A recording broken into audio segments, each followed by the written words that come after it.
हस्तिनापुर में श्री आदिवीर विद्याश्री अंतर्राष्ट्रीय charitable trust आश्रम में स्थापित विश्व की अनुपम कृति त्रिनेत्रधारी 1008 भगवान श्री आदिनाथ प्रभु के श्री चरणों को समर्पित परम पूज्य श्वेत पिच्छाचार्य समाधिस्थ आचार्य श्री विद्यानंद जी मुनिराज की सुयोग्य शिष्या पूज्य समाधि साधिका नमोकार ध्यानी गणिनी आरिका श्री विद्याश्री माताजी का जन्म सन 1963 में मध्य प्रदेश स्थित विद्वानों की नगरी टीकमगढ़ में हुआ था। पूज्य आरिका श्री विद्याश्री माताजी उनकी गृहस्थ जीवन की जुड़वा बहन है। पूज्य गुरुमां अपनी उम्र के काफी आगे के पायदानों पर पहुंचने के बाद भी अथक अविरल रूप से कठिन साधना करते हुए मोक्ष मार्ग की ओर प्रशस्त रहीं और उनकी करुणाएं देखते हुए हर किसी को ऐसा प्रतीत होता कि अपने साथ साथ अनेक संसारी जीवों के लिए मोक्ष का मार्ग प्रशस्त करना उनका परम लक्ष्य है। और ये सब हो भी क्यों ना, क्योंकि पूज्य आरिका श्री विद्याश्री जैन जगत की श्रेष्ठ आरिकाओं में से एक थी। तभी तो इनकी धर्म के प्रति निष्ठा और समर्पण को देखकर कालांतर में इन्हें पूज्य राष्ट्र संत आचार्य श्री विद्यानंद जी महाराज ने गणिनी पद से विभूषित किया। उम्र बढ़ने के साथ ही पूज्य आरिका श्री का शरीर शिथिल होने लगा और लगातार स्वास्थ्य में गिरावट होने के फलस्वरूप 8 मई 2021 को अपने नश्वर शरीर का ममत्व त्यागते हुए पूज्य गुरुमां ने जीवन की अंतिम बेला में आदि व्याधि और उपाधि से मुक्त होकर शांत भाव से इस नश्वर जगत का परित्याग कर दिया। दिगंबर जैन आरिका परंपरा की ये उत्कृष्ट परिणीति थी। आपका पार्थिव शरीर भले ही विसर्जित हो गया हो, परंतु आपके ज्ञान और वैराग्य की ज्योति निरंतर प्रकाशित होती रहेगी और आने वाले हर साधक का मार्ग आलोकित करती रहेगी। पूज्य गुरुमां नमोकार ध्यानी गणिनी आरिका श्री विद्याश्री माताजी के श्री चरणों में शत शत नमन, कोटि कोटि वंदन। जय जिनेंद्र बंधुओं, अभिनंदन है आप सभी का इस विशेष प्रस्तुति श्रृंखला में, जिसमें आप प्रतिदिन देख रहे हैं सुप्रसिद्ध तीर्थ हस्तिनापुर के श्री आदिवीर विद्याश्री अंतर्राष्ट्रीय चैरिटेबल ट्रस्ट साधना शिवोदय आश्रम में विश्व की अनुपम कृति त्रिनेत्रधारी 1008 भगवान श्री आदिनाथ प्रभु के श्री चरणों में 16वीं बार आयोजित 41 दिवसीय संकटहरण श्री नमोकार महामंत्र विधान एवं जप अनुष्ठान के मनोरम दृश्य। यह भव्य कार्यक्रम परम पूज्य श्वेत पिच्छाचार्य समाधिस्थ आचार्य श्री विद्यानंद जी मुनिराज की शिष्या देव सहाई समाधिस्थ 105 गणिनी आरिका रत्न गुरु मां विद्याश्री माताजी के मंगल आशीर्वाद से एवं ज्योतिर्विद आरिका रत्न श्री विद्याश्री माताजी के पावन सानिध्य में एवं जिन भक्त बाल ब्रह्मचारी इंद्र कुमार इंद्र भैया जी के कुशल निर्देशन में और बाल ब्रह्मचारिणी राजकुमारी दीदी, बाल ब्रह्मचारिणी रजनी दीदी, बाल ब्रह्मचारिणी संध्या दीदी, बाल ब्रह्मचारिणी सोनिया दीदी एवं सौरभ भैया जी की उपस्थिति में सानंद संपन्न हो रहा है। इस महामंगलकारी विधान में प्रतिदिन भक्ति और श्रद्धा के रंग में रंगे अनेकों मंगलमय भव्य दृश्य प्रकट हो रहे हैं। आज आप देखने जा रहे हैं इस महामंगल विधान के 13वें दिन के मंगलमय दृश्य। कार्यक्रम का शुभारंभ करते हुए सभी भक्त विश्व की अनुपम कृति 1008 त्रिनेत्रधारी भगवान आदिनाथ के समक्ष पूर्ण भक्ति भाव से श्री जी का अभिषेक किया गया। ओम ह्रीं श्रीं क्लीं ऐं वरं। अभिषेक के उपरांत जल की धारा प्रवाहित कर श्री जी की शांति धारा की गई। महाज्ञानी महायोगी महातपो महाधिका महापति महावीरो महापति पदस्ता महापुच्यो महावंदव वाह विघ्न विनाशका महासुख महापुसो महाच्युता मुक्ता मुक्तनुरोधक चैद्वंजा सल्लोक रथ का। तत्पश्चात बाल ब्रह्मचारी इंद्र कुमार इंद्र भैया जी ने मंगल प्रवचन देकर समस्त कार्यक्रम स्थल को भक्ति के रंग में सराबोर कर दिया। ये काल के अंत में जब भोग भूमि नष्ट हो चुकी तो भगवान आदिनाथ का जन्म हुआ। और आदिनाथ का जन्म हुआ तो सबसे पहले जनता को उन्होंने आत्मा का उपदेश नहीं दिया, सठ कर्म का उपदेश दिया। क्योंकि संसार किससे चलेगा? संसार व्यवहार से चलेगा। महानुभाव, हम सभी महानुभाव से ये अनुरोध करते हैं कि आपको छोटा सा भी मकान है, छोटा सा भी घर है, एक कमरे का भी घर है, तो उसको वास्तु से व्यवस्थित करो। दूसरा, हर घर में एक विनायक यंत्र तो होना ही चाहिए। नहीं एक छोटा सा विनायक यंत्र डब्बे में रख लो और डब्बे, क्योंकि धर्म का संस्कार होना ही वहां से प्रारंभ होगा। जहां धर्म होता है वहां सारे संस्कार आ जाते हैं और धर्म ही खत्म हो गया है। कोई भी कार्य आप प्रारंभ करो, सबसे पहले अपने घर में विनायक केंद्र का अभिषेक पूजन करके उसको प्रारंभ करो। फिर देखो आपके जीवन में कैसे क्रांति आती है, कैसे शुभ कार्य होते हैं। इस भावना के साथ आप संस्कारित होजिए। अपना कल्याण बोलो। अहिंसामयी विश्व धर्म की जय। तत्पश्चात विधान पूजन आरंभ हुआ, जिसमें श्रद्धालु भक्तों ने प्रभु को अर्घ्य द्रव्य समर्पित किए। पायो जिन बरखा ओ तुमको पूजे सूर्यपति अयपति नरपति देव, मेरी तो तू सेवनी ताते करत पुकार। बंदो पाचो परम गुरु सुर गुरु बंदत जास, जहाँ तप धारे प्रभु जी वहाँ पड़े अर्ध कुंभ जाय। प्रयागराज में केवल ज्ञान पाए तापे पुण्य कुंभ काय। ओम ह्रीं महायोगी तीनेद्धारी प्रथम तिथिश आत्मोद्धारक शिव तर्का है। महायोगी ब्रह्मा विष्णु प्रजापति मनु सब के चरणों में, आदिनाथ भगवान के चरणों में गुरु माँ गणियार का विद्याश्री माता जी देवराज घंटाकण महाराज भारत चैनल वालों की ओर से जला दी अर्घम जयमाला पूर्ण अर्घम नृपामती। सभी भक्त बड़ी ही तल्लीनता से श्री नमोकार महामंत्र विधान का आनंद ले रहे थे, जिसमें समूचा वातावरण भक्तिमय प्रतीत हो रहा था।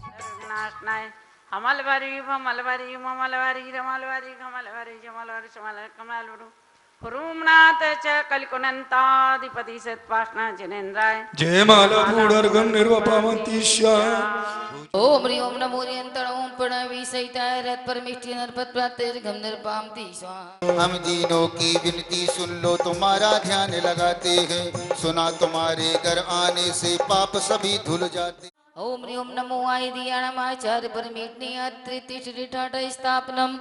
ओम ह्रीं ओम नमो आचार्य परमेष्टि जन्म जरा मृत्यु विनाशनाय जन्म निर्भामति स्वाहा। ओम ह्रीं ओम नमो देवी जाक्षराय नमः।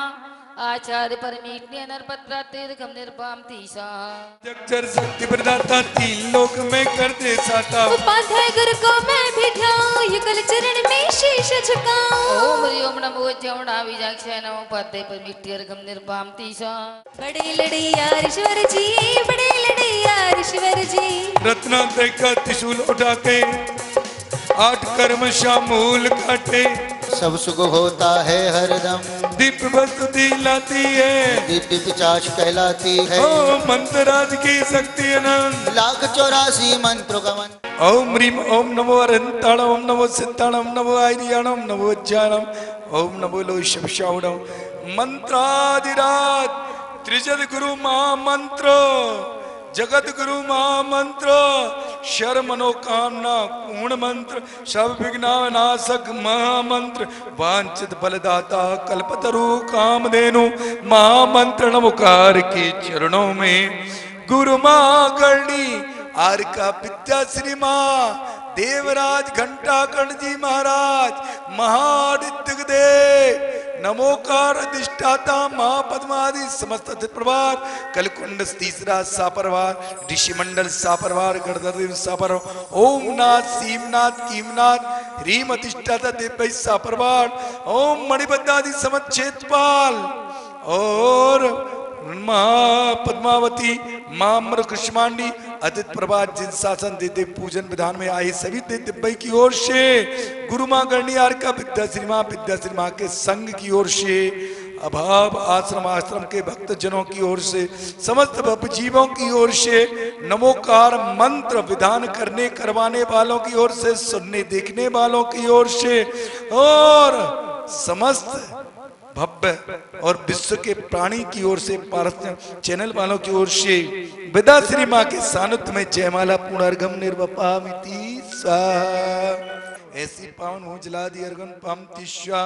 ओम स्वर्गीय पूज्य आचार्य दर्शन सिंगर सिद्ध गर्भो भद्रबाहु चंद्रगुप्त चाणक्य कलंक कुंदनानिक आचार्य समंतबद्ध आचार्य पुष्पदुमा स्वामी सेनाचार्य वीर सेनाचार्य पुष्पदंत भूत बलि शांति सागर देशभूषण वीर सागर धनु सागर विद्यानंद तपस्वी सन्माद सर्व करनियार का विद्याश्री मां के चरणों में जला दी अर्गन पामतिशा। ओम ब्रीम परम पूज्य गुरु मां गणनी आर का विद्याश्री माता जी विद्याश्री आमा मंडल सहित है संसार तापनासन चंदन पामतिशा। ओम धूपम हरियचक्रमंदाने धूपन पामतिशा। ओम मेरे आत्मा तेरा सुंदर है और गाता है जिन प्रभु के नमोकार मंत्र के अधिष्ठाता देते भाई कलिकुंड महामंत्र के अधिष्ठाता देते भाई ऋषि मंडल कर दर्दन अधिष्ठाते देव ओम नाथ सीमनाथ किमनाथ अधिष्ठा देवी मणिबद्ध आदि समच्छेद पाला माँ पद्मावती अम्बर कुष्मांडी पूजन विधान में आए समस्त जिन शासन देते भाई पूजन विधान में आए देवी देव को मंगल जय माला पूर्ण अर्घम समर्पयामि सा। मंत्रों के मंगल उच्चारण करते हुए वाद्य यंत्रों के मंगलनाद पर सभी को खूब भक्ति भाई। तदुपरांत श्रद्धालु श्रावक श्राविकाओं ने हाथ में दीपक लिए मंगलमय महाआरती की। जगमग जगमग दीप जलाओ प्रभु जगमग जगमग दीप जलाओ अगमग जगमग दीप जलाओ। जो धर शरणावत है महिमा है नारी नारी महिमा है नारी कलकुंड धी शरारत हर कलकुंड धी शरारत। अरे आ गई देखो गुरु माँ हमारी आ गई आ गई आ गई आ गई देखो गुरु माँ हमारी आ गई।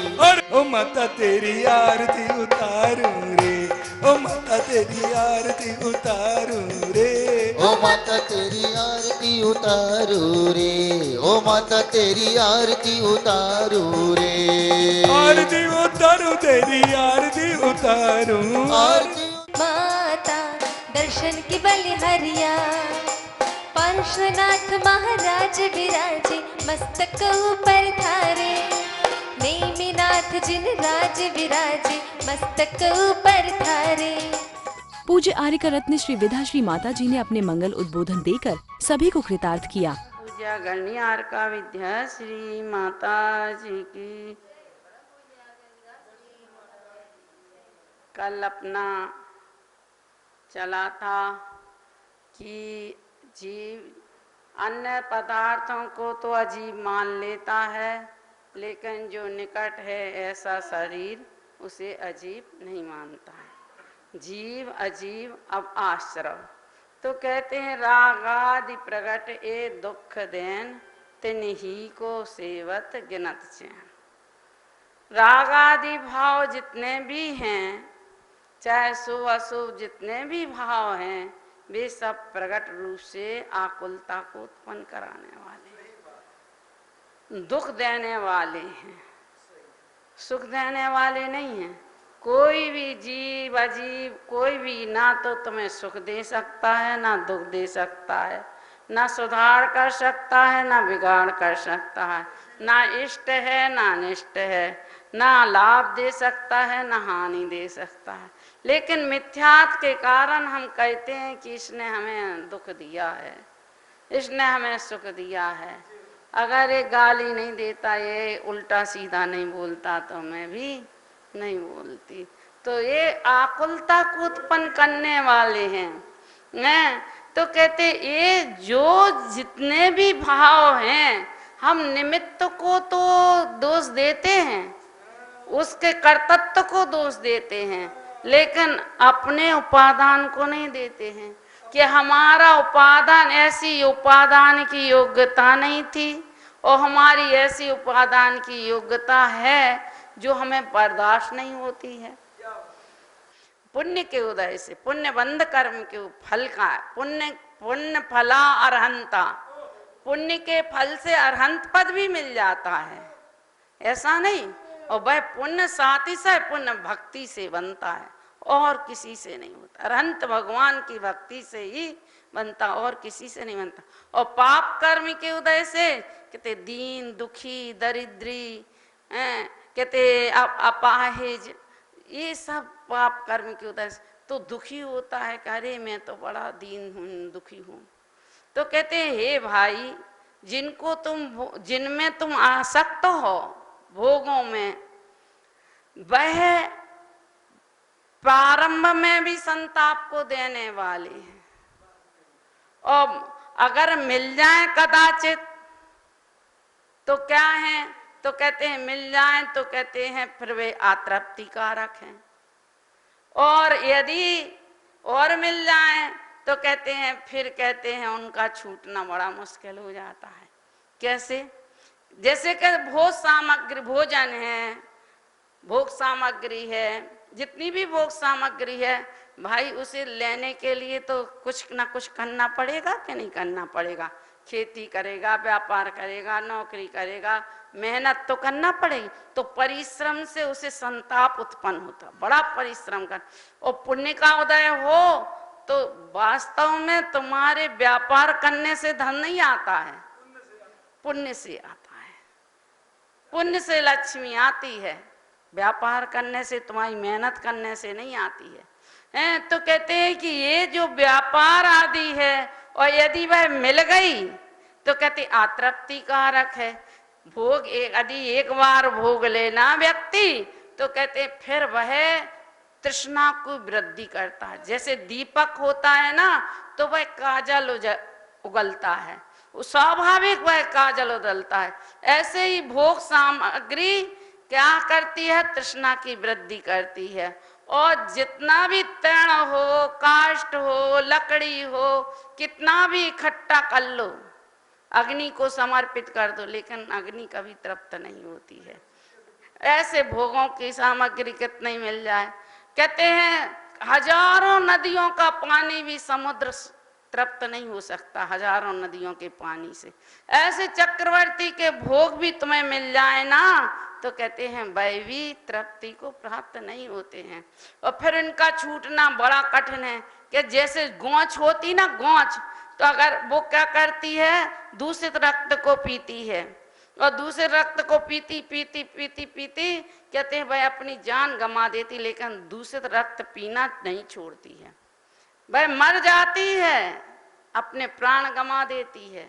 ऐसे ही विषय भोगों में आसक्त प्राणी उन विषयों में ही अपने प्राण गंवा देता है। लेकिन त्याग करने की बात कहो भैया, हम छोड़ नहीं सकते हैं, बड़ा कठिन है छोड़ना, हम नहीं छोड़ सकते हैं। तो कहते हैं कि ये जो भोग हैं उनको छोड़ना बड़ा कठिन है। ऐसा जानकर हम अपनी बात को, अपने विषय भोगों को और अतृप्तकारी विषय भोगों को छोड़कर हम आत्मा के सन्मुख हों, ऐसी पवित्र भावना के साथ आज की बात समाप्त है। दर्शकों, आज की इस कड़ी में बस इतना ही। कल इसी समय हम फिर हाजिर होंगी इसी श्रृंखला की अगली कड़ी के साथ। अभी समय हो चला है आपसे विदा लेने का, आज्ञा दीजिए।